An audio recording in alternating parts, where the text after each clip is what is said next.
कैसे हैं आप लोग। आज हम विजन IAS PT 365 का भाग 4 का वीडियो का डिस्कशन करने जा रहे हैं, जिसमें हम न्यायपालिका से संबंधित मुद्दों के बारे में पढ़ेंगे, जिस पे कि जुडिशरी ने फैसला सुनाया है। उसमें पहला जो शीर्षक है वो है जनहित याचिका, पब्लिक इंटरेस्ट लिटिगेशन। क्या होता है ये? देखिए, सुर्खियों में क्यों है ये ज़्यादा महत्वपूर्ण नहीं रखता है, ज़्यादा महत्वपूर्ण वो मुद्दा रखता है, जैसे कि जनहित याचिका, ये ज़्यादा महत्वपूर्ण है और इसी से UPSC में प्रश्न पूछे जाने की संभावना भी बनती है। तब भी अपने आप को कनेक्ट करने के लिए आप देख लीजिए कि न्यूज़ में क्यों है। सुप्रीम कोर्ट ने कहा है ना कि जो फालतू के PIL होते हैं ना, जो फालतू में कोई व्यक्ति जो PIL दायर कर देता है, उस पर हम जुर्माना लगाएंगे, उन याचिकाकर्ताओं पर हम जुर्माना लगाएंगे। ठीक है, इसीलिए जान लीजिए जनहित याचिका क्या है और उसका महत्व क्या है। ठीक है। ऐसा होता है ना, जैसे मान के चलिए कोई मज़दूर है, कोई महिला है और वो बहुत गरीब है, वो अपना केस लड़ नहीं सकती है। वैसी स्थिति में आप ऐसे व्यक्ति हैं जो बहुत सबल व्यक्ति हैं, आप बहुत ताकतवर व्यक्ति हैं, आपके पास रुपये पैसे हैं, आप कमज़ोर नहीं हैं उस महिला की तरह या उस मज़दूर की तरह, और आप देख रहे हैं कि उस महिला के ऊपर अत्याचार हो रहा है, उस मज़दूर के साथ ज़बरदस्ती उनका शोषण किया जा रहा है।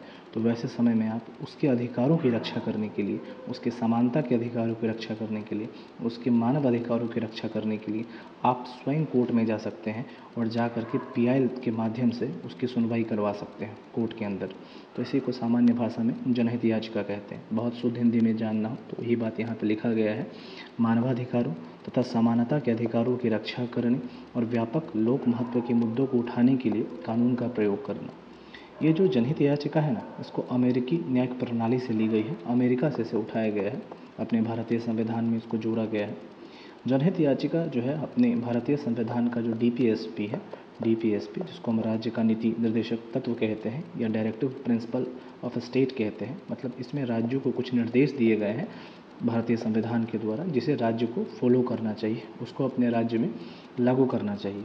उसमें से अनुच्छेद 39A है, जिसमें कि कहा गया है कि राज्य जो है वो जाति, धर्म, पंथ, नस्ल वगैरह किसी को देखे बिना सबको एक समान न्याय प्रदान करेगा, निःशुल्क सहायता प्रदान करेगा। जनहित याचिका जो है ना, वो न्यायालय के द्वारा, कोर्ट के द्वारा जनता को दी गई एक शक्ति है। ठीक है, जिसमें जनता सीधा कोर्ट में जाकर के जो है फाइल कर सकता है, अपना केस लड़ सकता है। जनहित याचिका सार्वजनिक और निजी दोनों तरह के कानूनी मामलों में दायर की जा सकती है। जरूरी नहीं कि कोई निजी सार्वजनिक मामला हो तब भी दायर होगा और कोई निजी मामला हो तब भी दायर होगा। मैंने आपको ऊपर भी बताया था, इस पर जिन मामलों पर विचार किया जाता है उसमें बंधुआ मजदूरी है, महिलाओं पर अत्याचार है, पर्यावरणीय प्रदूषण है। मान के चलिए पर्यावरण में कुछ ऐसे पार्टिकल्स है, कुछ कण हैं जिसकी वजह से पर्यावरण प्रदूषित हो रहा है, या जो गलत तरीके का कुछ ऐसा मटेरियल है जो कोई कारखाना उत्पादित कर रही है और वो पर्यावरण को नुकसान पहुंचा रहा है, तो आप उस कंपनी के खिलाफ PIL दायर कर सकते हैं कोर्ट के अंदर और उससे जुर्माना भी भरवा सकते हैं। इसके अलावा खाद्य पदार्थों में मिलावट, विरासत और संस्कृति के संरक्षण से संबंधित मामले, इन सभी मामलों में आप PIL दायर कर सकते हैं। जनहित याचिका को आप किसी भी हाई कोर्ट में या सीधे सुप्रीम कोर्ट में दायर कर सकते हैं। हाई कोर्ट में जो आपको दायर करने का अधिकार है, जो शक्ति देती है, वो अनुच्छेद 226 देती है, और सुप्रीम कोर्ट में दायर करने का जो ताकत है आपको अनुच्छेद 32 देती है। इसको हम संवैधानिक उपचारों का अधिकार भी पढ़ते हैं, अनुच्छेद 32, ये मूल अधिकार का हिस्सा है आपके। क्या इसके महत्वपूर्ण न्यायिक निर्णय PIL के संबंध में क्या दिए गए हैं, ये इतना महत्वपूर्ण है इसलिए मैंने इसे काट दिया है। ये ज़रूरी है कि PIL कौन दायर कर सकता है। पहला, भारत का कोई भी नागरिक PIL दायर कर सकता है। ठीक है, स्वयं प्रेरित व्यक्ति हो, अगर वो चाहता है कि वो प्रेरित है और वो डायरेक्ट PIL दायर करे सीधा, तो वो भी दायर कर सकता है। दूसरा, कोई भी संगठन जो है वो भी PIL दायर कर सकता है। और तीसरा, यदि कोई मामला बहुत महत्वपूर्ण मामला है, लोक महत्व का मामला है, तो इस पर न्यायालय स्वतः संज्ञान ले सकती है। स्वतः संज्ञान को कहते हैं ना इंग्लिश में सुओ मोटो पावर, और हमारे भारतीय संविधान में इसको न्यायिक सक्रियतावाद का एक उदाहरण माना गया है, जुडिशियल एक्टिविटीज़म का एक उदाहरण माना गया है, न्यायिक सक्रियतावाद का उदाहरण। ठीक है, अधिकरण के बारे में हम डिस्कशन करते हैं। हाल ही में जो है सुप्रीम कोर्ट ने क्या कहा है ना, जो NGT है ना, वो हाई कोर्ट के अधीन आता है। क्या है NGT, उसको समझ लीजिए। NGT जो है वो 7 कानूनों के तहत दीवानी मामलों की सुनवाई करता है। वो 7 मामलों में सुनवाई कर सकता है। पहला, जल प्रदूषण निवारण तथा नियंत्रण अधिनियम 1974, जल प्रदूषण निवारण तथा नियंत्रण उपकर अधिनियम 1977, वन संरक्षण अधिनियम 1980, वायु प्रदूषण निवारण और नियंत्रण अधिनियम 1981, पर्यावरण संरक्षण अधिनियम 1986, लोक दायित्व बीमा अधिनियम 1991, जैव विविधता अधिनियम 2002। इन 7 कानूनों के तहत वह दीवानी मामलों के सिविल मामलों की सुनवाई करता है। इसमें सुप्रीम कोर्ट ने जो फैसला सुनाया था वह संविधान के अनुच्छेद 323A और 323B के तहत स्थापित अधिकरण के निर्णय हाई कोर्ट के रिट अधिकार क्षेत्र के अधीन है, तभी सुनाया गया था। और ये मामला एल चंद्र कुमार बनाम भारत संघ के मामले में ऐसा बताया गया था, सुप्रीम कोर्ट ने निर्णय दिया था। ठीक है, आगे देख लेते हैं कि अधिकरण में और हाई कोर्ट के बीच मुख्य अंतर क्या है। जो ट्रिब्यूनल है और जो हाई कोर्ट है, जिसको हम उच्च न्यायालय कहते हैं हिंदी में, उन दोनों के बीच में मुख्य अंतर क्या है। What is the difference between of tribunal and high court. इसकी विशेषताओं के बारे में जान लें। इसका जो गठन हुआ था, अधिकरण का गठन जो हुआ है वो संसद के अधिनियम के द्वारा होता है। किसके द्वारा? संसद के अधिनियम के द्वारा। जबकि हाई कोर्ट का गठन भारत के संविधान के द्वारा किया गया है। अनुच्छेद 323A और अनुच्छेद 323B को जोड़कर 42वां संविधान का संशोधन किया गया था 1976 में, और इसके बाद जो है अधिकरण को गठित किया गया था। एक स्वर्ण सिंह समिति थी, उनके सिफारिश पर ही जो है इस अधिकरण का गठन किया गया था। एक बात ध्यान रखिएगा, जो स्वर्ण सिंह समिति है, इसी की सिफारिश पर हमारे भारतीय संविधान में मूल कर्तव्य भी जोड़ा गया था। फंडामेंटल ड्यूटीज का जिक्र किया गया था, जो 11 है। जब हम लक्ष्मीकांत पढ़ेंगे उसमें हम इसके बारे में डिस्कशन कर देंगे। तो पहला अधिकरण का गठन संसद के अधिनियम द्वारा किया जाता है, जबकि हाई कोर्ट को भारत के संविधान के द्वारा गठित किया गया है। उद्देश्य क्या है अधिकरण का? उद्देश्य है अगर कोई स्पेसिफिक मामला आता है, कोई विशिष्ट मामला आता है, तो उसके विवाद और शिकायतों को हल करना। और हाई कोर्ट का उद्देश्य क्या है? इसका उद्देश्य है जो इसके अधिकार क्षेत्र में, इसके राज्य के अधिकार क्षेत्र में जो भी कानून और व्यवस्था से संबंधित कोई समस्या अगर खड़ी होती है तो उसकी व्याख्या ये करेगा, हाई कोर्ट करेगा। इसके अलावा जो सदस्य हैं अधिकरण को, उसमें विशेष ज्ञान वाले न्यायिक और अन्य विशेषज्ञ होते हैं, जबकि हाई कोर्ट में केवल न्यायिक विशेषज्ञ ही होंगे, न्यायिक अधिकारी ही होंगे। इसमें कोई विशेषज्ञ की जरूरत नहीं होगी। शक्तियाँ क्या है अधिकरण की? वह उन कानूनों तक ही सीमित है जिनके तहत इन्हें गठित किया गया। जैसे 7 कानून, ये इतने तक ही सीमित है, इससे आगे नहीं जा सकते। लेकिन ये जो हाई कोर्ट है, इसके पास निर्णय लेने से पहले सभी अधिनियमित कानूनों का उपयोग करने की शक्ति है। ठीक है, थोड़ा सा इसके अलावा जान लेते हैं भारत में अधिकरण कौन कौन से अधिकरण हैं, देख लेते हैं। पहला है केंद्रीय प्रशासनिक अधिकरण CAT, यहाँ से शुरू कर लेते हैं। आयकर अपीलीय अधिकरण ITAT, फिर केंद्रीय प्रशासनिक अधिकरण CAT, फिर प्रतिस्पर्धा अपीलीय अधिकरण कॉम्पैट, राष्ट्रीय हरित अधिकरण NGT, प्रतिभूति अपीलीय अधिकरण SAT, सशस्त्र बल अधिकरण AFT, जल विवाद अधिकरण, सीमा शुल्क, उत्पाद शुल्क और सेवा कर अपीलीय अधिकरण SESTAT। हम यहाँ से इसलिए शुरू कर रहे हैं क्योंकि यह पहला अधिकरण है, आयकर अपीलीय अधिकरण ITAT, जिसका गठन 1941 में किया गया था, इनकम टैक्स के मामले से संबंधित है। ठीक है, इसके अलावा हम केंद्रीय प्रशासनिक अधिकरण के बारे में बात कर लेते हैं। हालांकि इसमें नहीं दिया गया तो मैंने उसको ऐड कर दिया है नोट्स में अपने।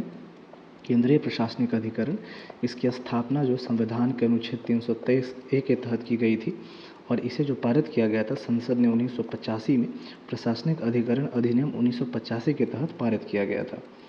ये क्या करता है ना, जो ऐसे लोक सेवक होते हैं जो प्रेरित होते हैं, मान के चले कोई मंत्री है या कोई बहुत बड़ा ताकतवर पदाधिकारी है, वो अपने अधीनस्थ लोक सेवकों को परेशान करता है, तो वैसे लोक सेवक कोई है जो है शीघ्र और किफ़ायती न्याय प्रदान करता है कोर्ट में। ठीक है, तो ये, और इसकी जो स्थापना हुई थी ना, वो राजीव गांधी के प्रधानमंत्रित्व काल में हुई थी। 1985 में उनकी ही सरकार थी। पूरे भारत में CAT की 19 पीठें हैं। CAT का मतलब केंद्रीय प्रशासनिक अधिकरण। ठीक है, 19 पीठें हैं उसका। और इसका उद्देश्य क्या है? इसका उद्देश्य यही है कि प्रभावी न्याय सबको मिले, जो लोक सेवक हैं उनको मिले। और इसका जो अध्यक्ष होता है वह उच्च न्यायालय का वर्तमान या सेवानिवृत्त न्यायाधीश होता है। इसके अलावा कौन सा देख लीजिए, इसके अलावा है केंद्रीय प्रशासनिक अधिकरण के बाद है प्रतिस्पर्धा अपीलीय अधिकरण। प्रतिस्पर्धा अपीलीय अधिकरण को आप एक तरीके से प्रतिस्पर्धा आयोग के साथ देख सकते हैं, भारतीय प्रतिस्पर्धा आयोग के तहत, क्योंकि ये अधिकरण इसी से, आयोग से ही निकला है। भारतीय प्रतिस्पर्धा आयोग, कॉम्पिटिशन कमीशन ऑफ इंडिया, ये भारत सरकार के द्वारा एक सांविधिक निकाय है। सांविधिक का सिंपल सा मतलब समझ लीजिए, जिसे संसद ने किसी अधिनियम के तहत जो है गठित किया हो, किसी अधिनियम के द्वारा इसकी रचना की गई, उसी को हम सांविधिक कहते हैं। तो यह जो है प्रतिस्पर्धा अधिनियम 2002 के तहत इसका गठन किया गया है, और ये मार्च 2009 से गठित करके और अपना कार्य कर रहा है। इसको जो गठित किया गया था वो राघवन समिति की अनुशंसा पर गठित किया गया था और इसका उद्देश्य जो है वो है देश में एक प्रतिस्पर्धी वातावरण तैयार करना, ठीक है। और इसके अलावा उपभोक्ता, उद्योग, सरकार और अंतर्राष्ट्रीय क्षेत्राधिकारों सहित सभी हितधारकों के साथ सक्रिय संलग्नता बना के रखना, सबको मेल जोल करके रखना, सबके हितों को ध्यान में रखना, ये काम जो है भारतीय प्रतिस्पर्धा आयोग का है। इसके अलावा एनजीटी के बारे में जान लेते हैं। एनजीटी यहीं पर है लिखा हुआ। इसकी स्थापना सरकार द्वारा हरित अधिकरण अधिनियम 2010 के तहत हुई थी। इस पर यूपीएससी ने वैसा प्रश्न पूछा हुआ है। इसकी संरचना जो है, इसका जो अध्यक्ष होता है वह भारत सरकार के मुख्य न्यायाधीश के परामर्श से केंद्र सरकार द्वारा नियुक्त किया जाता है। यह भी एक सांविधिक निकाय है। इसका जो कार्यकाल होता है वो 5 वर्ष का होता है और ये पुनः नियुक्ति के पात्र नहीं होते हैं, दोबारा इसकी नियुक्ति नहीं होती, ये ध्यान रखने वाली बात है। इसका कार्य क्या है? इसका कार्य है पर्यावरण सुरक्षा और संरक्षण से संबंधित जितने भी सिविल मामले हैं उसका निर्णय लेने का अधिकार इसके पास होता है। इसके अलावा इसके जो निर्णय होते हैं वे सभी पक्षकारों पर बाध्यकारी होते हैं, मतलब इसके बाहर नहीं जा सकता है वो, कोई भी पक्षकार जो होगा बाध्यकारी है उस पर, ठीक है। तो ये ध्यान रखने वाली बात है।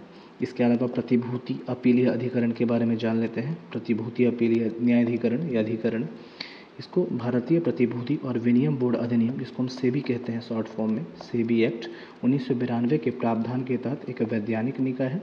वैधानिक को ही सांविधिक भी कहते हैं। इसका जो मुख्यालय है वह मुंबई में। इसकी संरचना क्या है? एक पीठासीन अधिकारी होता है और 2 अन्य सदस्य होते हैं। शक्तियाँ जान लीजिए। इसकी शक्तियाँ भी सिविल कोर्ट के समान होती हैं और इसके अगर ये कोई निर्णय देता है और इसके निर्णय में कोई भूल होती है तो इसके निर्णय के विरुद्ध आप सर्वोच्च न्यायालय में, सुप्रीम कोर्ट में अपील कर सकते हैं। इसका कार्य क्या है?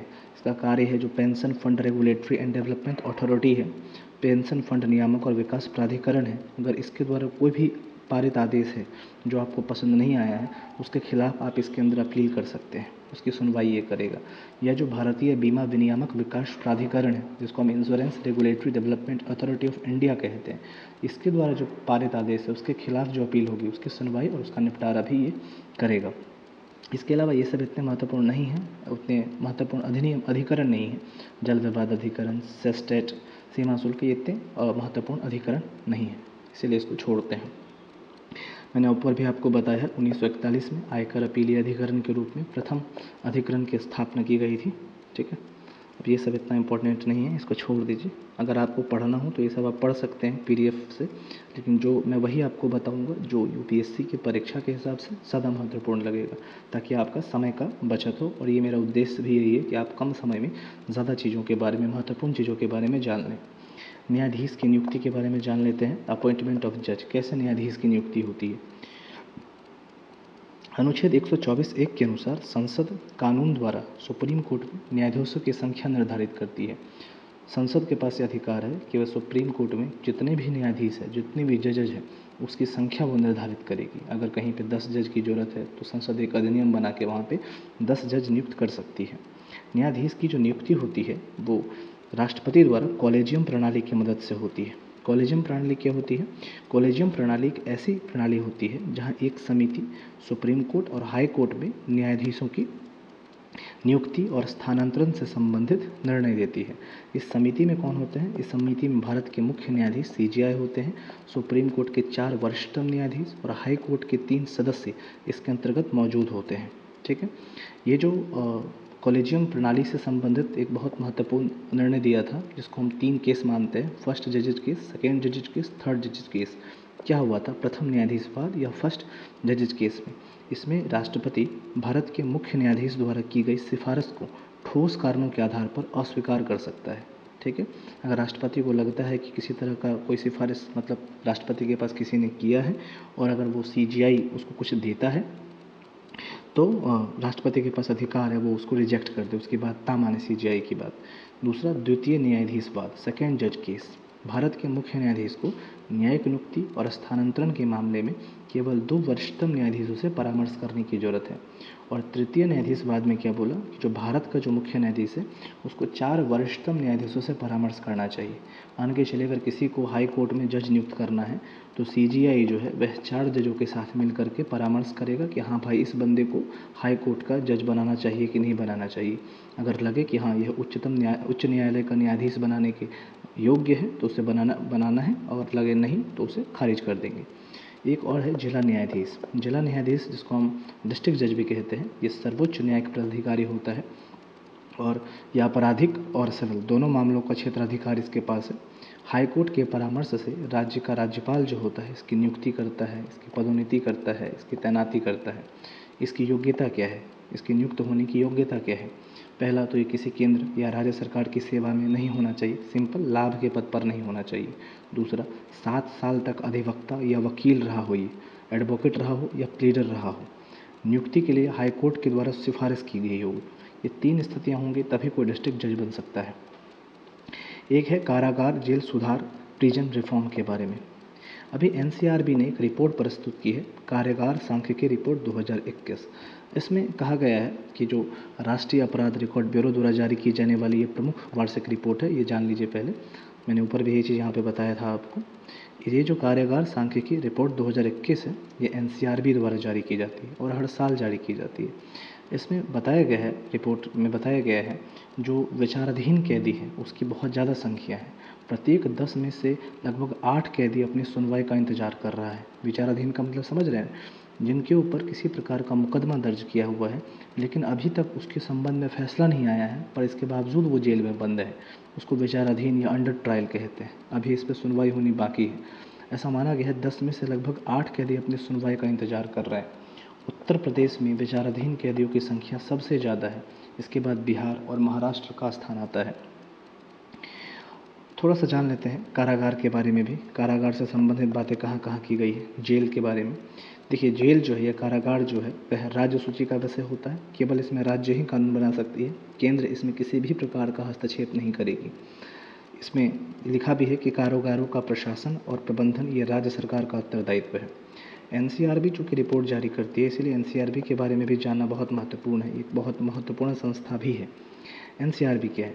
एनसीआरबी जो है वह अपराध और अपराधियों के बारे में सूचना के प्रसार केंद्र के रूप में कार्य करती है। ठीक है, अपराधी व्यक्तियों के फिंगरप्रिंट रिकॉर्ड के राष्ट्रीय भंडारगृह के रूप में भी कार्य करना इसका मुख्य कार्यों में से एक है। एनसीआरबी द्वारा जारी की जाने वाली जो रिपोर्ट है उसमें है भारत में दुर्घटनावश मृत्यु और आत्महत्याएं, accidental deaths and suicides in India, इस पे रिपोर्ट जारी करती है। भारत में अपराध, क्राइम जो इंडिया में हो रहे हैं, हर तरह के क्राइम, यौन शोषण हो या फिर हत्या हो या चोरी हो, लूट हो, सब कितना अपराध हो रहा है, इस सब का जो आंकड़ा है, उस सब का जो डाटा है, यही रखती है। इसके अलावा भारत में जेल सांख्यिकी, प्रिजन स्टेटस इंडिया, ये भी यही रखती है। एक योजना चलाई गई है भारत सरकार के द्वारा, इसको कहते हैं कारागारों का आधुनिकीकरण परियोजना। क्या है कारागारों का आधुनिकीकरण परियोजना? भारत सरकार ने कारागार में अत्याधुनिक सुरक्षा उपकरणों का उपयोग करने के लिए जो है इस तरह की योजना चालू की है कि कारागार के अंतर्गत जो है मॉडर्न टाइप के जो सिक्योरिटी उपकरण से इक्विपमेंट्स है उसको वहाँ पे लगाया जाएगा।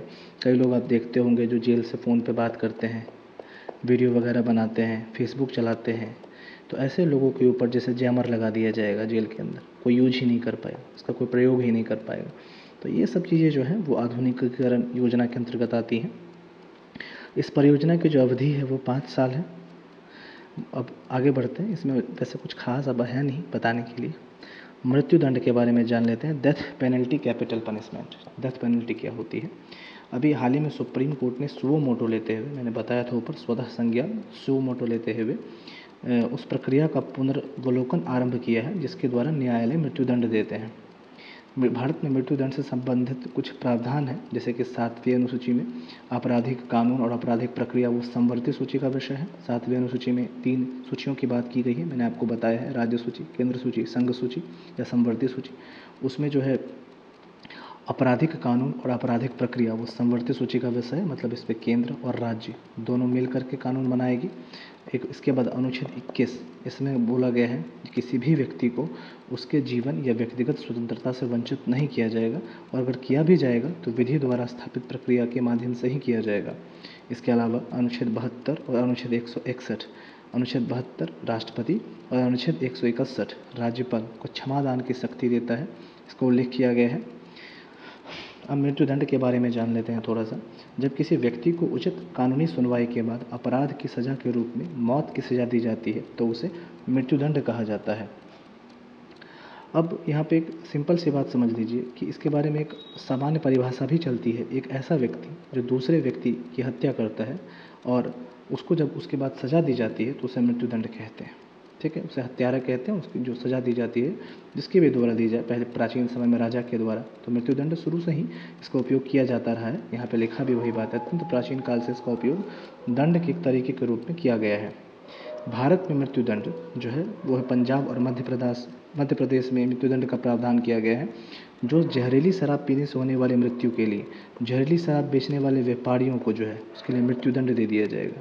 मान के चलिए कोई व्यापारी है जो जहरीली शराब बना रहा है और उसको पी करके अगर किसी व्यक्ति की मृत्यु हो जाती है, उस जहरीली शराब बेचने वाले व्यापारी को मृत्युदंड दिया जाएगा। पंजाब और मध्य प्रदेश ने ऐसा एक कानून बनाया है। मौत की सज़ा के संबंध में महत्वपूर्ण न्यायिक निर्णय इतना ज़रूरी नहीं, इसको छोड़ दीजिए। विधिक सेवा प्राधिकरण, लीगल सर्विस अथॉरिटी, इसके बारे में जान लेते हैं। लीगल सर्विस अथॉरिटी, हालांकि यहाँ DLSAS है, मतलब डिस्ट्रिक्ट लीगल सर्विस अथॉरिटी है, लेकिन तब भी विधिक सेवा प्राधिकरण क्या होता है जान लेते हैं। इसको जो न्यायपालिका ने जो विचाराधीन कैदी हैं उसकी रिहाई में तेज़ी लाने के लिए जो है इस तरह के अधिकरण को गठन की थोड़ा सा मतलब बोला है कि ध्यान दिया गया जाए इस तरह के अधिकरण के गठन पर। वैसे इसका गठन हो चुका है पहले भी, बस तेज़ी लाने के लिए कह रहा है सुप्रीम कोर्ट कि जल्दी से जल्दी विचाराधीन कैदियों की सुनवाई करो, उसको रिहा करो। विधिक सेवा प्राधिकरण अधिनियम 1987, यह जो है कमज़ोर इसके बारे में आपको बताता चलूँ कि यह जो है कमज़ोर वर्गों को निःशुल्क और बेहतर कानूनी सेवा प्रदान करता है और इसका संविधान के अनुच्छेद 39A में भी जिक्र किया गया है, जो मैंने आपको पहले भी बताया है। इसके अलावा जो नालसा है उसका गठन भी विधिक सेवा प्राधिकरण अधिनियम 1987 के तहत ही किया गया है और नालसा जो है इसके मुख्य संरक्षक जो है CGI होते हैं, जो नालसा खास करके भारत के सुप्रीम कोर्ट में ही स्थित होता है। नालसा क्या होती है ना कि ये भी उसी प्रकार का राष्ट्रीय विधिक सेवा प्राधिकरण है। किसी भी तरह का अगर किसी व्यक्ति का कोई मुकदमा है उसकी सुनवाई करने के लिए इसका गठन किया गया है, ताकि जो लोग हैं उनको कोर्ट ना जाना पड़े, सुप्रीम कोर्ट में ना जाना पड़े, पहले नालसा में ही निपट लिया जाएगा। तो अगर यही निपटा जाएगा तो वहाँ जाने की ज़रूरत ना पड़ेगी उसको। तो इसके लिए किया गया है। जिला विधिक सेवा प्राधिकरण DLSAS क्या है, इसकी स्थापना जो है वो विधिक सेवा प्राधिकरण अधिनियम 1987 के तहत की गई है। इसकी नियुक्ति उच्च न्यायालय के मुख्य न्यायाधीश के परामर्श से राज्य सरकार के द्वारा जो है प्रत्येक जिले में किया जा सकता है। इसकी संरचना क्या है, इसका प्रमुख जो है वो डिस्ट्रिक्ट जज होता है, जिला न्यायाधीश होता है, जो LSA के अध्यक्ष के रूप में कार्य करता है। इसका कार्य क्या है, इसका कार्य है निःशुल्क कानूनी सहायता प्रदान करना। इसके अलावा अदालतों पर बोझ को कम करना, जो मैंने आपको पहले भी बताया था। एक चीज़ ध्यान में रखिएगा, ये सांवैधिक निकाय है, चूँकि इसका गठन देखिए संसद के द्वारा किया गया है विधिक सेवा प्राधिकरण अधिनियम 1987 के तहत, इसीलिए सांवैधिक निकाय हो जाएगा। इसके अलावा विचाराधीन कैदियों से संबंधित कुछ संवैधानिक प्रावधान है। विचाराधीन कैदी ऐसे हैं ना जो हमेशा पिसते हैं, ये बहुत इनकी दयनीय स्थिति है, नहीं होना चाहिए ऐसा। कोर्ट को इस पर बहुत शीघ्र एक्शन लेना चाहिए, हालांकि वो ले भी रही है, पर जल्दी से जल्दी। ये बेचारे ऐसे हैं जो उस सज़ा को भुगत रहे हैं, इनको पता ही नहीं किसने कौन सी गलती पे ये सज़ा भुगत रहे हैं, बस ऐसा समझ लीजिए किस गलती की सज़ा इन्हें मिल रही है। विचाराधीन कैदियों से संबंधित प्रावधान अनुच्छेद 14 में प्रावधान किया गया है कि इनके लिए कानून के समक्ष सबको समानता है और कानून के समान संरक्षण मिलेगा और कोई भी व्यक्ति को इससे वंचित नहीं किया जाएगा। देखिए, कानून के समक्ष समता का मतलब होता है कि प्रत्येक व्यक्ति चाहे किसी भी रंग का हो, किसी भी रूप का हो, किसी भी नस्ल का हो, किसी भी जाति का हो, किसी भी धर्म का हो, वो सब भारतीय संविधान के समक्ष समान है, कोई ऊपर नीचा नहीं है। भारत का जो प्रधानमंत्री है और नीचे जो जूता सीने वाला एक है, वो दोनों बराबर है, कोई उसके सामने छोटा बड़ा नहीं है। भारत का संविधान सब पे समान रूप से लागू होगा। और कानून के समान संरक्षण का सामान्य अर्थ ये होता है कि मान के चलिए कुछ ऐसे वर्ग हैं जो वंचित हैं, जो दबे कुचले हैं, वैसे लोगों के लिए, वैसे लोगों को मुख्य धारा में लाने के लिए, जो सबल लोग हैं, जो ताकतवर लोग हैं, उनके बराबर में लाने के लिए उनको संरक्षण दिया जाता है संविधान की तरफ से। जैसे उसका उदाहरण देख लीजिए, आरक्षण सबको नहीं मिलता है, आरक्षण उन्हें मिल रहा है जो वंचित वर्ग है, जो कमज़ोर वर्ग है। बाद में इस पर राजनीति होने लगी और इसीलिए सबको मिलने लग गया है, लेकिन इसका मूल उद्देश्य यही था कि जो हाशिए पर लोग हैं, जो कमज़ोर लोग हैं, उनको ताकतवर लोगों के बराबर पे लाया जा सके। ठीक है, उस गैप को फिल किया जाए जो इतिहास ने उस गैप को भर दिया है, दूरी बना दी है। तो इसलिए जो है आरक्षण का प्रावधान किया गया है। तो कानून के समान संरक्षण आरक्षण का एक उदाहरण भी है। इसके अलावा आप देखिए अनुच्छेद 20(2), अनुच्छेद 20 खंड 2 क्या कहता है ये कि एक ही अपराध के लिए एक से अधिक बार अभियोजित या दंडित नहीं किया जाएगा किसी व्यक्ति को। सिंपल सी बात है कि मान लीजिए आपने कुछ चोरी की, ठीक है, और चोरी करने के बाद आपको जब आप पकड़ा गए और कोर्ट में गए तो वहाँ आपको 4 साल की सज़ा घोषित की गई। लेकिन चोरी जो आपने की थी, अब चोरी के लिए 4 साल की सज़ा घोषित की गई है, मान लीजिए संविधान में ऐसा लिखा गया है। लेकिन आपने जो चोरी की वो 4 जगहों पर की। कितने जगहों पे की? 4 जगहों पर। तो ऐसा नहीं है कि 4 जगहों पे की तो 4 गुना 4 करके 16 साल का आपको सज़ा मिल जाएगा। चोरी का मतलब है कि आप चोरी 4 जगह पे करें, चाहे 10 जगह पर करें, चाहे 1 जगह पर करें, चोरी अगर है तो 4 साल अगर सज़ा उसका फिक्स है तो उतना ही आपको मिलेगा। 2 बार, एक से अधिक बार आपको उस दंड के लिए नहीं दंडित किया जाएगा, ठीक है। एक अनुच्छेद 21 भी है कि किसी भी व्यक्ति के जीवन की व्यक्तिगत स्वतंत्रता की गारंटी देता है ये। अनुच्छेद 22 भी है एक, ठीक है। अनुच्छेद 22 जो है वो अपनी पसंद के वकील से परामर्श करने का अधिकार देता है। मान के चलिए आपको अगर उठा करके लेके जा रही है पुलिस कोर्ट में किसी भी मुद्दे को लेकर के, कोर्ट नहीं, मान लीजिए जेल में लेकर के जा रही है और आपसे पूछ रही है बोलो तुमने उसका हत्या किया है कि नहीं किया है, तो आपके पास ये अधिकार है कि आप बोले कि मैं कुछ नहीं बोलूँगा, मैं जो बोलूँगा अपने वकील के सामने बोलूँगा या मैं जो बोलूँगा कोर्ट में बोलूँगा। तो आपके पास चुप रहने का अधिकार है।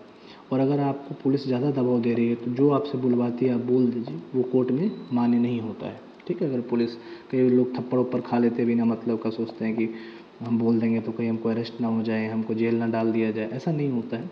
अगर कोई ज़बरदस्ती आपसे कुछ बुलवा रहा है वो कोर्ट में मान्य नहीं होता है। जब आप कोर्ट में जाके कुछ बोलेंगे तभी उसका महत्व रहेगा।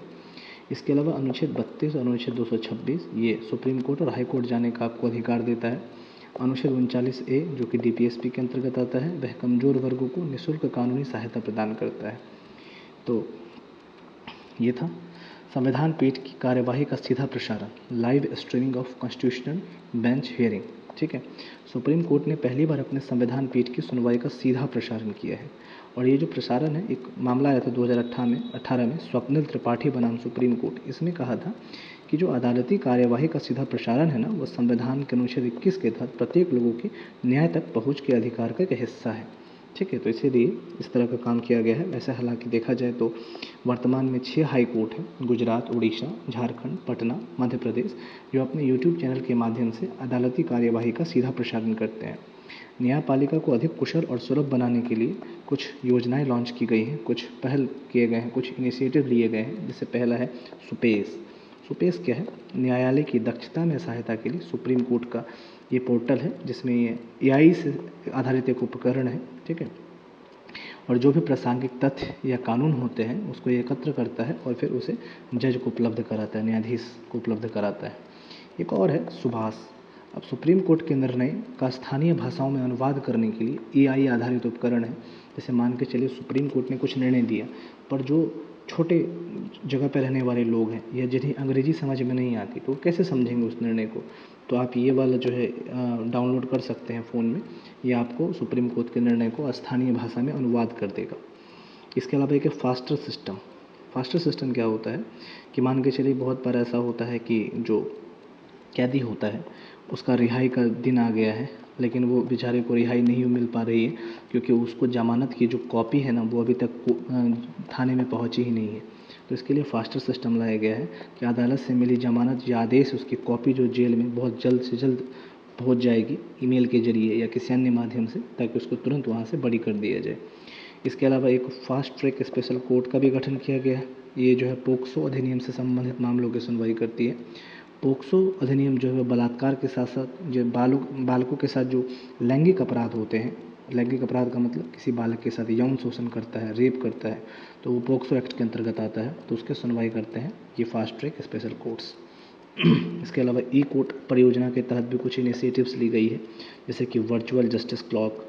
ये जो है जो भी आंकड़े मतलब आंकड़ों में दायर किए गए, निपटाए गए और लंबित मामलों का विवरण शामिल है। जो भी आंकड़े मतलब दायर किए गए हैं, ऐसे समझ लीजिए जो कोर्ट में मामले दायर किए गए हैं, निपटाए गए हैं, और जो मामले भी लंबित कोर्ट में पड़े हुए उन सब का विवरण जो है वह रखेगी। कौन रखेगी? वर्चुअल जस्टिस क्लॉक रखेगी। इसके अलावा जस्टिस मोबाइल ऐप 2.0 है। जस्टिस मोबाइल ऐप 2.0 क्या करता है? अदालत के रिकॉर्ड को डिजिटल रूप में उपलब्ध कराता है और यह न्यायिक कार्यवाही को कागज रहित बनाने में एक मदद मिलता है, ठीक है। सब कुछ ऑनलाइन हो जाएगा तो कागज़ रहित हो जाएगा ना, कागज़ की ज़रूरत नहीं पड़ेगी। तो ये है। ये बंद कमरे में सुनवाई है, इन कैमरा प्रोसीडिंग, ज़्यादा ज़रूरत का चीज़ नहीं है। एक याचिका दायर की गई थी इसको लेके कि बंद कमरे में सुनवाई की जानी चाहिए, तो उसको सुप्रीम कोर्ट ने खारिज कर दिया था। ठीक है। एक है पूर्ण न्यायालय बैठक, फुल कोर्ट मीटिंग। भारत के मुख्य न्यायाधीश ने पूर्ण न्यायालय की एक बैठक बुलाई है, और जो पूर्ण न्यायालय की बैठक से तात्पर्य है एक ऐसी बैठक से जिसमें न्यायालय के सभी न्यायाधीश भाग लेते हैं, और इसके बाद कानूनी व्यवस्था पर जो भी समस्या है देश के अंतर्गत उस पर चर्चा करते हैं, उसका समाधान निकालते हैं। तो ये सब बात है। अब जो अन्य महत्वपूर्ण सुर्खियों में है, इंपॉर्टेंट न्यूज़ में है टेलीलॉ सेवा। टेलीलॉ सेवा क्या है? इसको 2017 में विधि और न्याय मंत्रालय के अंतर्गत न्याय विभाग ने शुरू किया था, और यह जो है एक विश्वसनीय और कुशल ई इंटरफेस प्रदान करती है कि मुकदमेबाजी से पहले ही विवाद समाधान के उपाय सुझाती है।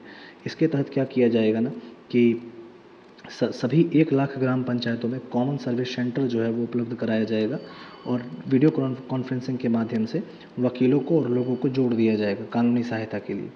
सिंपल सा मतलब समझ लीजिए कि आपको अगर किसी प्रकार की कानूनी सहायता है चाहिए तो आप टेलीलॉ सेवा का उपयोग कीजिए और सीधा वकील से जुड़ जाइए, और जो भी आपका केस है, जो भी आपका मामला है, उससे आप सलाह लीजिए कि इस मामले में कितना दम है, इस पे फैसला आने में कितना समय लगेगा, या फैसले में दम है भी या नहीं है। तो ये सारा सलाह लेके तब आप मुकदमा दायर कीजिए तो ज़्यादा बेहतर रहेगा। उसके लिए टेलीलॉ सेवा शुरुआत की गई है। इसके लिए ज़रूरत नहीं है, इसको हटाइए। शारीरिक स्वायत्तता और अखंडता, bodily autonomy and integrity. Supreme court ने बोला है ना कि किसी भी व्यक्ति को टीकाकरण करने के लिए मजबूर नहीं किया जा सकता है। सीधा सिंपल है कि अभी कोरोना का वैक्सीन लगाया जा रहा है, अब कई लोग ऐसे हैं जो लगाना नहीं चाहते हैं, सरकार ज़बरदस्ती अगर पकड़ के लगा दे उसको, तो ये फिर उसकी शारीरिक स्वायत्तता और अखंडता का उल्लंघन हो जाएगा। तो न्यायालय ने ये कहा है कि जो ये शारीरिक स्वायत्तता और अखंडता है वे संविधान के अनुच्छेद 21 का हिस्सा है। ठीक है। और न्यायालय ने यह भी कहा है कि सरकार लोक स्वास्थ्य के हितों के लिए व्यक्तिगत अधिकारों पर प्रतिबंध लगा सकती है, लेकिन ये प्रतिबंध 3 आवश्यकताओं को पूरे करने वाली होनी चाहिए: वैधानिकता, वैध आवश्यकता, आनुपातिकता। वैधानिकता का मतलब है कि वो जो कानून या वो जो प्रतिबंध है वो संविधान में अंकित किया गया है या नहीं किया गया है। दूसरा, उसकी ज़रूरत है भी या नहीं है, और अगर उसको लगाया जाए तो उसके नुकसान ज़्यादा है या लाभ ज़्यादा है। तो ये 3 बातें हैं, तभी आप जो है लगा सकते हैं प्रतिबंध जनता के किसी अधिकारों को, व्यक्तिगत अधिकारों को। एक है सीलबंद आवरण न्यायशास्त्र। सुप्रीम कोर्ट और निचली अदालतों द्वारा उपयोग में की जाने वाली एक प्रथा है। इसमें क्या होता है, जो सरकारी एजेंसी होती है उससे सीलबंद लिफाफों में सूचना मांगी जाती है। कई ऐसे मामले होते हैं जैसे लैंगिक उत्पीड़न का मामला होता है, बाल शोषण का मामला होता है, और उसमें क्या होता है कि अगर मेल के माध्यम से दिया जाए और कल फ्यूचर में जाकर के, भविष्य में जाके वो लीक हो जाए तो उस बच्चे का भावी जीवन प्रभावित हो सकता है, भविष्य का जीवन प्रभावित हो सकता है। इसीलिए सीलबंद लिफाफों में सूचना मांगी जाती है। इसको सीलबंद आवरण न्यायशास्त्र कहते हैं। एक और है ट्रांजिट अग्रिम जमानत, transit anticipatory bail. Anticipatory bail तो आप सबको पता ही होगा क्या है। एंटीसिपेटरी बेल का सीधा संबंध मतलब होता है कि मान लीजिए किसी व्यक्ति ने आपके ऊपर मुकदमा दायर किया है और पुलिस आपको पकड़ने पहुंची है, लेकिन आप जेल नहीं जाना चाहते, तो आप कोर्ट में एक एंटीसिपेटरी बेल दायर कर दीजिए। उसमें आप कह दीजिए कि जज साहब, हालांकि मुझ पे जो ये मुकदमा दायर किया गया है वो गलत है, लेकिन अगर आप मुझे जेल में डाल देंगे तो मैं अपने आप को सही साबित कैसे कर पाऊँगा। तो उसके लिए मुझे थोड़ा रिहाई का जो मौका दीजिए, ताकि मैं सबूत जुटा करके, तथ्य जुटा करके आपके समक्ष ला सकूं कि मैं निर्दोष व्यक्ति हूं। तो कोर्ट आपको उसके लिए एंटीसिपेटरी बेल दे देती है कि ठीक है, जाओ तुम सबूत जुटाओ और हम लेकर के आओ। तब तक आप देश वेश के बाहर नहीं जा सकते, जब जब कोर्ट बुलाएगी आपको आना पड़ेगा। तो यह है ट्रांजिट एंटीसिपेटरी बेल। इसमें ट्रांजिट एंटीसिपेटरी बेल क्या होता है? ट्रांजिट जमानत का उद्देश्य व्यक्ति को जमानत प्रदान करना है। टैब को दंड प्रक्रिया संहिता, टैब मतलब भाई ट्रांजिट एंटीसिपेटरी बेल जो है उसको सीआरपीसी के तहत परिभाषित या उल्लिखित नहीं किया गया है। ये बहुत इंपॉर्टेंट है, ध्यान रखिएगा। इसका मतलब आपको समझ में आया? ट्रांजिट जमानत का उद्देश्य व्यक्ति को जमानत प्रदान करना है। इसका सिंपल सा मतलब यही होता है कि मान के चले कि आप राज्य से बाहर हैं, आप बिहार के रहने वाले हैं और आप यूपी चले गए हैं रहने के लिए, और उस समय कोई आपको पे मुकदमा दायर कर देता है, तो आप यूपी में ही जा कर के कोर्ट में एंटीसिपेटरी बेल के लिए आवेदन दे सकते हैं और आप इससे मुक्त हो सकते हैं। आपको बिहार नहीं आना पड़ेगा एंटीसिपेटरी बेल के लिए आवेदन देने के लिए। तो इसी को ट्रांजिट अग्रिम जमानत कहते हैं। कॉन्स्टिट्यूशनल बेंच, संविधान पीठ क्या होता है यही बस जान लीजिए, इतना इंपॉर्टेंट नहीं है। सुप्रीम कोर्ट की पीठ होती है जिसमें 5 या उससे अधिक के न्यायाधीश किसी मामले पर सुनवाई करते हैं। इसका गठन जो है भारत का मुख्य न्यायाधीश सीजीआई जो है वो अस्थायी आधार पर करता है। जब इसका उद्देश्य खत्म हो जाता है फिर इसको निरस्त कर दिया जाता है। एक और है उपचारात्मक याचिका, क्यूरेटिव पिटीशन। ये उपचारात्मक याचिका उस व्यक्ति के लिए उपलब्ध अंतिम संवैधानिक उपाय है जिसका पुनर्विचार याचिका को न्यायालय ने खारिज कर दिया है। जैसे जब आपके ऊपर कोई मुकदमा होता है ना, तो आप जब कोर्ट जाते हैं तो याचिका अर्जी डालते हैं अपने को बचाव के लिए। पहले आप अधीनस्थ न्यायालय जाते हैं, फिर आप हाई कोर्ट जाते हैं, फिर आप सुप्रीम कोर्ट जाते हैं। सुप्रीम कोर्ट में भी जब आपके सारे केस को रिजेक्ट कर दिया जाता है, मतलब आप दोषी साबित हो जाते हैं, तब आप वापस से पुनर्विचार याचिका डालते हैं। जज साहब एक बार और पुनर्विचार कर लीजिए, पुनः एक बार विचार कर लीजिए, देख लीजिए हम निर्दोष नहीं हैं। जब वहाँ पर भी आपकी उसको खारिज कर दिया जाता है, तब अंत में आप डालते हैं उपचारात्मक याचिका, क्यूरेटिव पिटिशन। ये अंतिम संवैधानिक उपाय एक बार और देख लीजिए जज साहब। लेकिन अगर इसके बाद भी खारिज हो गया, तब आपको इस दंड के लिए दोषी साबित होना ही पड़ेगा और आपको उससे जो भी दंड का निर्धारण किया गया उसे भुगतना ही पड़ेगा। हालांकि इसके बाद भी ऑप्शन होता है, आप राष्ट्रपति के पास जा सकते हैं क्षमा के लिए, उसके पास क्षमादान की शक्ति है राष्ट्रपति के पास। लेकिन कोर्ट से आपको उपचारात्मक याचिका के बाद अर्जी देने का विकल्प नहीं दिया जाएगा। ये है उपचारात्मक याचिका का। वैसे संविधान में कोई उल्लेख नहीं है। एक कोर्ट में केस आया था, रूपा अशोक हुर्रा बनाम अशोक हुर्रा और अन्य वाद। इसमें सुप्रीम कोर्ट ने ये उपचारात्मक याचिका की बात की थी। हालांकि पुनर्विचार याचिका का संविधान में उल्लेख किया गया है, 137 के अंतर्गत किया गया है। और सुप्रीम कोर्ट को अपने दिए गए किसी भी, ये अनुच्छेद जो है सुप्रीम कोर्ट को अपने दिए गए किसी भी फैसले या आदेश की समीक्षा करने का अधिकार देता है ताकि न्याय की विफलता को रोका जा सके। एक होता है खंडित निर्णय, स्प्लिट वर्डिक्ट। स्प्लिट वर्डिक्ट क्या होता है, जब 5 या 6 लोग बैठे हुए हैं और 3 लोग किसी मुद्दे पे सहमत है और 3 लोग किसी मुद्दे पे असहमत है, तो इसको कहते हैं खंडित निर्णय हो गया, ड्रॉ हो गया मैच। तो इससे बड़ा कोई एक पीठ का गठन कर देगा सीजीआई, मान के 7 लोगों का। अगर 4 लोग उस मामले के पक्ष में हैं और 3 लोग उस मामले के विपक्ष में हैं, तो ये जो 4 लोग जो पक्ष में हैं उसका मामला उसकी बात को मानी जाएगी और उससे संबंध में फैसले सुनाए जाएंगे। यही है, ये सब इतना इम्पोर्टेंट नहीं है प्रीलिम्स के हिसाब से। छद्म कानून का सिद्धांत, ये भी नहीं है इतना इम्पोर्टेंट। जो प्रत्यक्ष रूप से नहीं किया जा सकता वो परोक्ष रूप से भी नहीं किया जा सकता, सिंपल सा मतलब है। ये भारतीय कानून के किसी भी गैर न्यायोचित या कपटपूर्ण उपयोग से बचने हेतु संवैधानिक प्रावधानों की व्याख्या करने के लिए सुप्रीम कोर्ट द्वारा निर्मित एवं लागू किया जाता है। ये इंपॉर्टेंट है। भारत का विधि आयोग, लॉ कमीशन ऑफ इंडिया क्या होता है, 1955 में पहली बार विधि आयोग का गठन किया गया था। 3 वर्ष का कार्यकाल रहता है विधि आयोग का। इसकी संरचना क्या होती है, एक पूर्णकालिक अध्यक्ष होता है, एक सदस्य सहित 4 पूर्णकालिक सदस्य भी होते हैं। इसका कार्य है मौजूदा कानूनों की जांच करना, और विधि और न्याय मंत्रालय का यह एक सलाहकार निकाय है, एडवाइजरी बॉडी है। ध्यान रखिए, गैर संवैधानिक निकाय, गैर संवैधानिक सांविधिक, इसको संसद द्वारा गठित नहीं किया गया, ये ध्यान रखने वाली बात है। ग्राम न्यायालय, ये भी बहुत महत्वपूर्ण है। सुप्रीम कोर्ट ने 2019 की याचिका में केंद्र और सभी राज्यों को ग्राम न्यायालय स्थापित करने के निर्देश दिया गया है। ग्राम न्यायालय जो है वो विधि आयोग ने अपनी रिपोर्ट 114वीं रिपोर्ट में भी ग्राम न्यायालयों की स्थापना का सुझाव दिया था। 2008 में संसद ने ग्राम न्यायालय अधिनियम पारित भी किया है। ग्राम न्यायालय क्या होता है, सिंपल समझ लीजिए, मान के चलिए कि अभी कोई मुकदमा जो होता है, जब आप अधीनस्थ न्यायालय जाते हैं, लोअर कोर्ट जाते हैं, डिस्ट्रिक्ट कोर्ट समझ लीजिए, जिला कोर्ट जाते हैं, तो जिला कोर्ट में मान लीजिए 10 लाख लोग याचिका दायर कर रहे हैं, 10 लाख लोगों को समस्या है। जब हाई कोर्ट में जाते हैं तो उससे ज़्यादा लोगों को समस्या है, 3 करोड़ लोग मान लीजिए समस्या से जूझ रहे हैं। जब आप सुप्रीम कोर्ट जाते हैं वहाँ 10 करोड़ मामले हैं जो याचिका दायर की गई है। तो ऐसे में न्यायाधीश तो कम है, जज तो कम है, लेकिन केस के मामले बहुत ज़्यादा हैं। तो इसमें क्या करती है ना कि हर एक गाँव के अंदर ना कोर्ट बैठा दिया जाएगा, और वो कोर्ट क्या करेगी ना, मान के चलिए अगर 1000 केस या 1000 मामला आया है ना, तो गांव ही निपटा लेगी। जब गांव में ही वो मामला निपट जाएगा, ग्राम न्यायालय ही निपटा देगी, तो फिर लोअर कोर्ट में जाने की क्या ज़रूरत है, हाई कोर्ट में जाने की, सुप्रीम कोर्ट में जाने की ज़रूरत क्या है। तो गांव के स्तर में ही संभल जाएगा, तो फिर वहाँ जो है मामला जो है, दबाव जो है हाई कोर्ट पे, सुप्रीम कोर्ट पे कम पड़ेगा, और वो बहुत अच्छे तरीके से अन्य मामलों का निष्पादन कर पाएंगे। नार्को टेस्ट क्या होता है, नार्को टेस्ट होता है ना, इसमें एक दवा दी जाती है व्यक्ति को, जिसको हम कहते हैं सोडियम पेंटाथॉल। ये दवा दी जाती है व्यक्ति के शरीर में, इससे वो जो व्यक्ति जो है ना अपनी चेतना को खो देता है। चेतना खो देता है मतलब वो अपने दिमाग के अंदर प्लानिंग और प्लॉटिंग नहीं कर सकता, उसके दिमाग में वो सोच विचार नहीं कर सकता है, और इस समय वो जो भी बोलेगा वो सब सच बोलेगा। मान के चलिए उसने किसी की हत्या की है, अगर उससे पूछे पुलिस कि बताओ तुमने हत्या की है, तो बोलेगा हमेशा झूठ कि नहीं मैंने नहीं की है। तो वैसे समय में अगर कोर्ट के आदेश पर उस व्यक्ति की सहमति पर जो पुलिस है वो उसके शरीर में ये सोडियम पेंटाथॉल का इंजेक्शन लगाएगी, वो उसके बाद ऐसी स्थिति में चला जाएगा जहाँ वो सोच विचार नहीं कर सकता है। वो झूठ कब बोलेगा? जब वो सोचेगा, जब वो विचार करेगा। लेकिन वो ऐसी स्थिति में चला जाएगा ना जहाँ वो सोच सकता ना कुछ विचार कर सकता है। और जब उसके बाद जज साहब उससे कुछ प्रश्न पूछेंगे तो जज साहब बोलते हैं, पुलिस जब उससे कुछ प्रश्न पूछेगी तो वो सही सही उत्तर देगा। जैसे मानो चलिए उसने हत्या किया है, उससे पूछा ए भाई बताओ हथियार कहाँ रखे हैं, तो वो बताएगा कि हथियार मैंने फलना जगह पे रखा था। अच्छा हथियार और तुम्हारे साथ कौन कौन से लोग थे? तो बताएगा मेरे साथ 2 लोग और थे। मतलब वो झूठ नहीं बोलेगा, वो जो है सच सच बता देगा। हालांकि इसको केवल आप जो है प्रूफ के रूप में मान्य कोर्ट में पेश कर सकते हैं, लेकिन इसको सबूत के तौर पर स्वीकार नहीं किया जा सकता है। सबूत के तौर का मतलब ये नहीं कि उसने कुछ बोला तो आप उसको बोल दीजिए देखिए इसने अपने मुंह से इस टाइम में ऐसा बोला, नहीं। लेकिन उसने अगर मान के चलिए चाकू के बारे में बताया तो आप उस जगह पर जाकर चाकू को निकाल सकते हैं, चाकू को वहाँ प्रेजेंट कर सकते हैं, देखिए जज साहब यही चाकू, इस पर इसका फिंगरप्रिंट है, इस तरह की चीज़ें।